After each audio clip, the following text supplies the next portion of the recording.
Silahkan perkenalkan diri dulu Pak. Baik, saya Ivan Rafael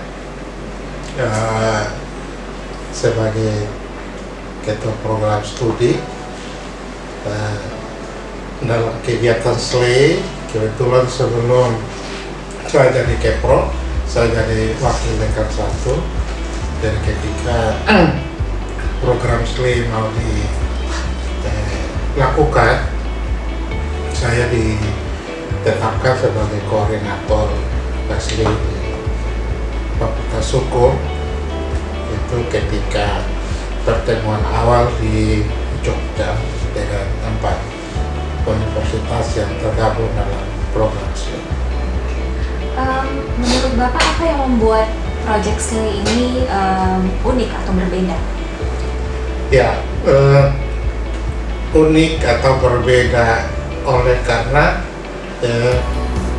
kami merasa kok tidak dijawab dari Jawa dulu, tapi kok program ini dilakukan di Indonesia Timur.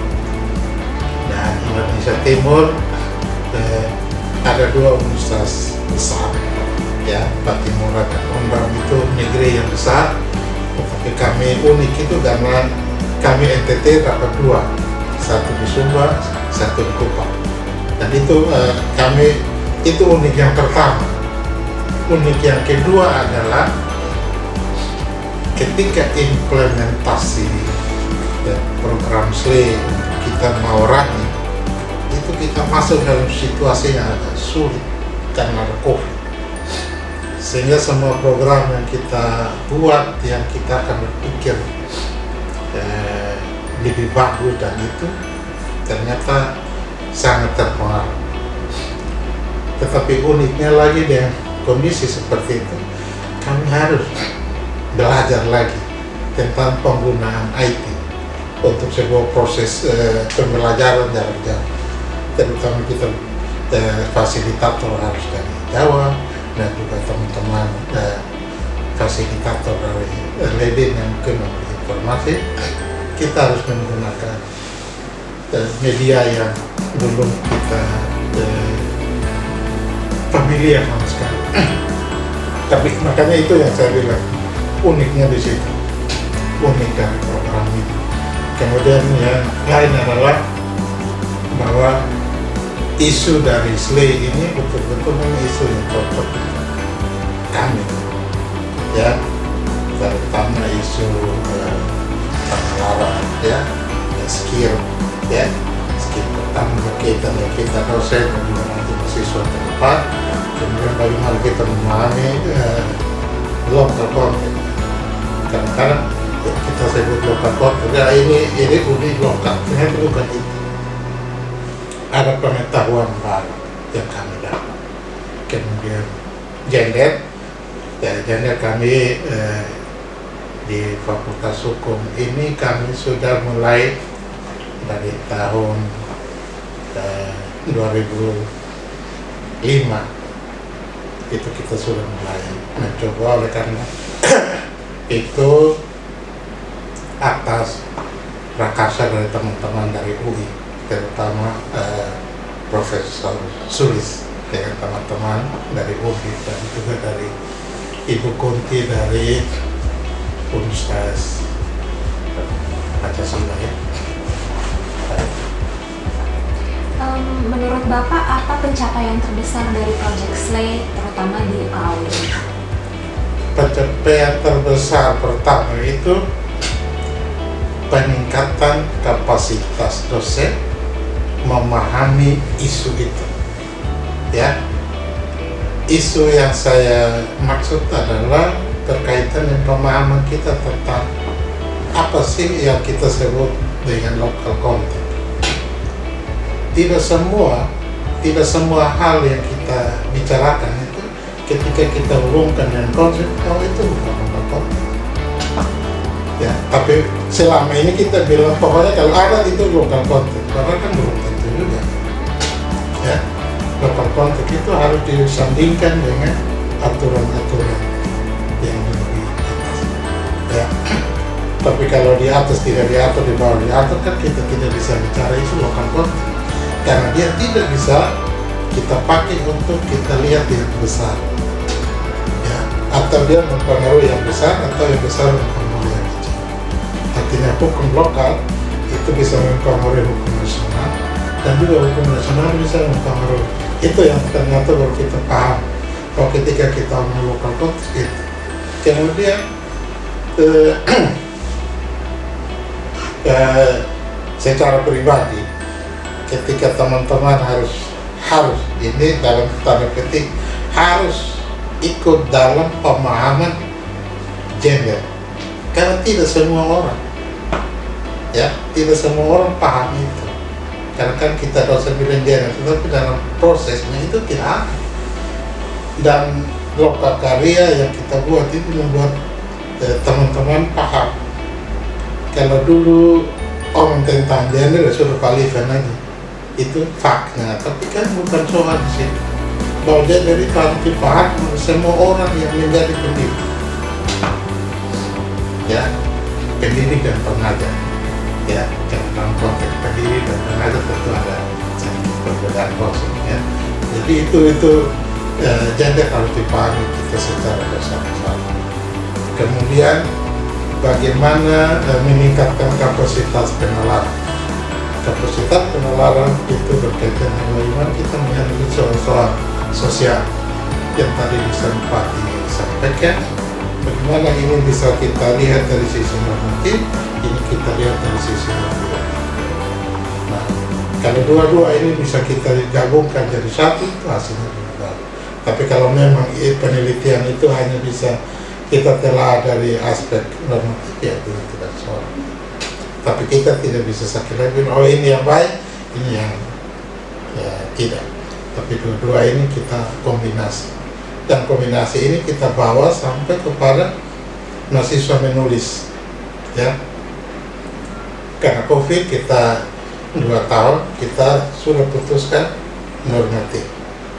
Kalau ada yang kebetulan menulis dekat lingkungan kantornya, ya dia bisa, datanya sudah ada, bagaimana tinggal dia menulis.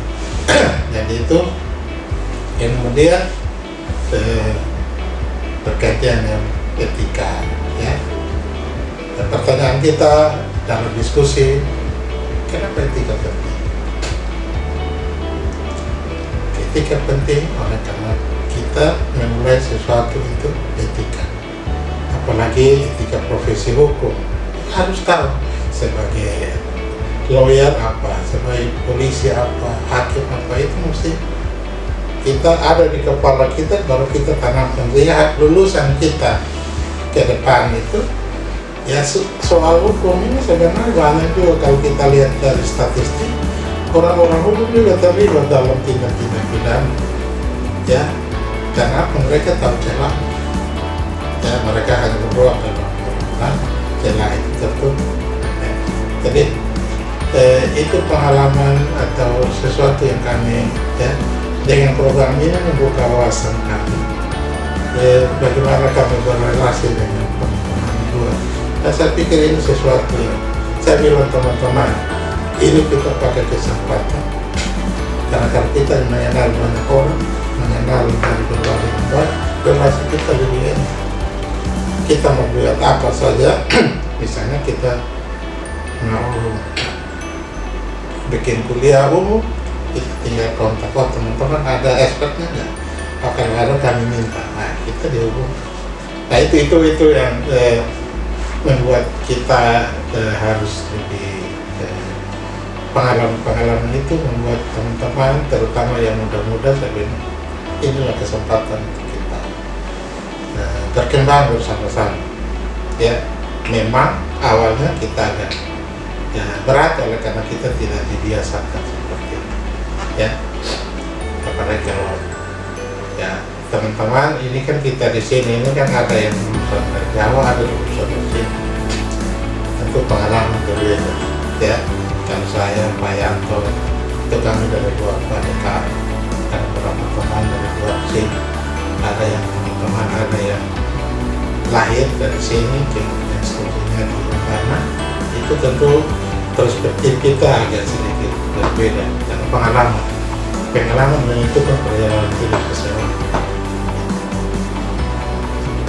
pertanyaan terakhir Pak dari saya, kenapa menurut Bapak institutional collaboration project seperti SLAY antar institusi ya, terutama dengan Belanda itu penting untuk universitas, terutama di Indonesia bagian timur Pak?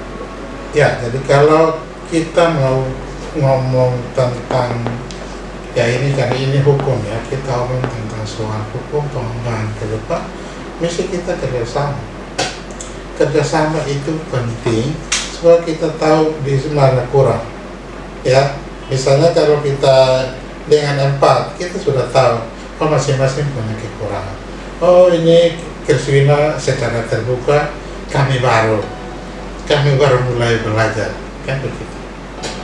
Ya, kami juga di sini bahwa ya kami juga mau belajar, ya belajar bersama-sama untuk pahami sesuatu. Jadi ketika kita ngomong sesuatu itu kita satu pikir.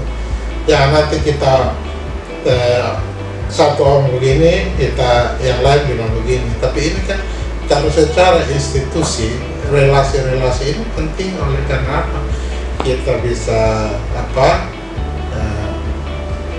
menggunakan resources pada teman-teman yang lain.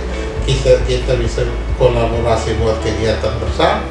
Apakah kegiatannya secara virtual atau secara offline, ya tinggal kesepakatan kita.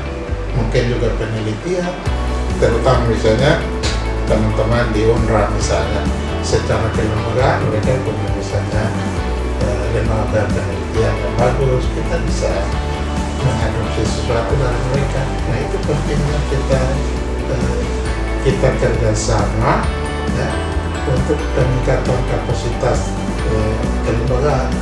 Jadi kalau lembaga mau berkembang secara baik, maka mesti ada kerjasama yang banyak. Ya, karena kita lagi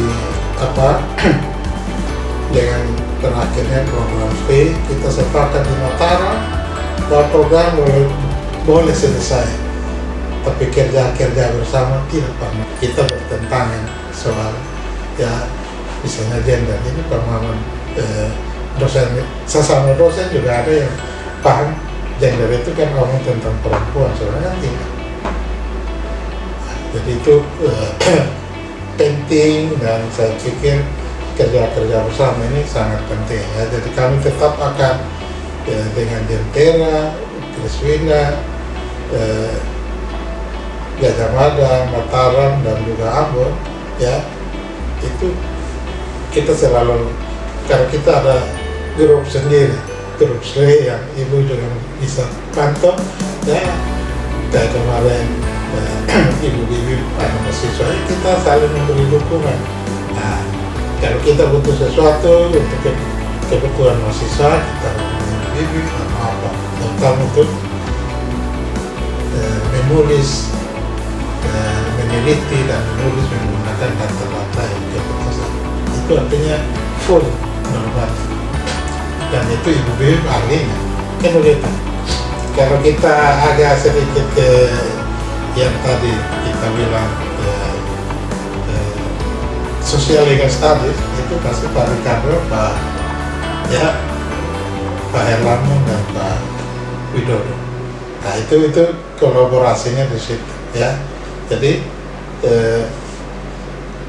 pentingnya relasi kita dengan kerjasama institusional itu sangat penting. Apalagi relasi kita, paling sedikit kami sangat berbangga karena SLAY ada, dan paling sedikit di Leiden tahu bahwa UKW ada. Mungkin selama ini Leiden tidak tahu ada UKW, tapi dengan program yang seperti ini saya pikir sangat bermanfaat nilainya. Ya, jadi kerjasama institusional, kelembagaan, itu sangat penting dan tetap harus dipertahankan.